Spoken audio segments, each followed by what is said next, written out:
Hello ఇంకా జర గట్టిగా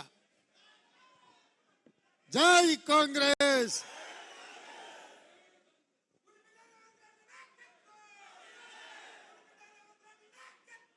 మిత్రులారా,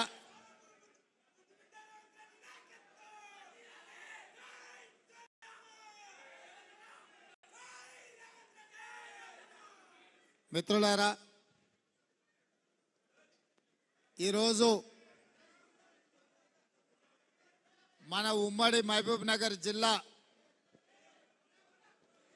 సాగునీటి ప్రాజెక్టులు, విద్యాశాఖ సమీక్ష, వైద్య ఆరోగ్య శాఖ సమీక్ష, వీటన్నిటినీ మన జిల్లాకు అందించడానికి ఈరోజు జిల్లా స్థాయిలో ఉమ్మడి కలెక్టర్లను, రాష్ట్ర స్థాయి అధికారులను, అదేవిధంగా సాగునీటి పారుదల శాఖ మంత్రి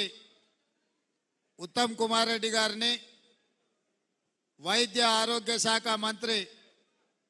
జిల్లా ఇన్ఛార్జ్ మంత్రి దామోదర్ రాజనరసింహ గారిని, మన జిల్లా నుంచి మంత్రిగా మొదటి నుంచి ప్రాంత అభివృద్ధికి కష్టపడుతున్న జూపల్లి కృష్ణారావు గారిని, పార్లమెంట్ సభ్యులు డాక్టర్ మల్లు రవి గారిని, 14 శాసనసభ నియోజకవర్గాల శాసనసభ్యులు అందరూ, అదేవిధంగా ముఖ్యమైన జిల్లా స్థాయి అధికారులందరూ కూడా ఈరోజు ఈ సమీక్ష సమావేశంలో పాల్గొని తెలంగాణ రాష్ట్రం ఏర్పడ్డ తర్వాత 10 సంవత్సరాలు ఒక నిర్లక్ష్యానికి,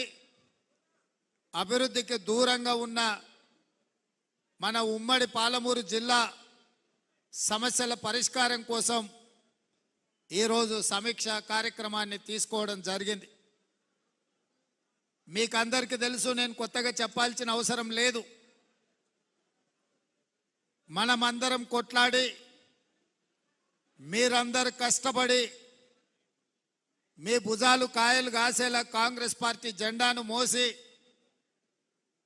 2023 డిసెంబర్లో జరిగిన శాసనసభ ఎన్నికల్లో కాంగ్రెస్ పార్టీని గెలిపించి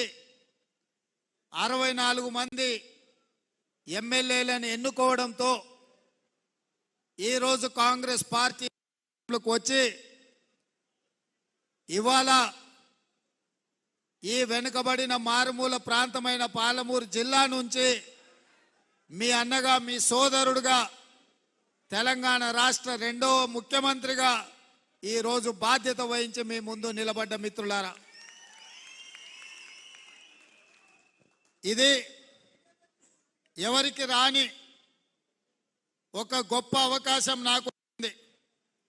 ఈ జిల్లాలో చాలామంది నాయకులు, మహామహులు ఒకనాడు మన జిల్లా నుంచి ప్రాతినిధ్యం వహించారు.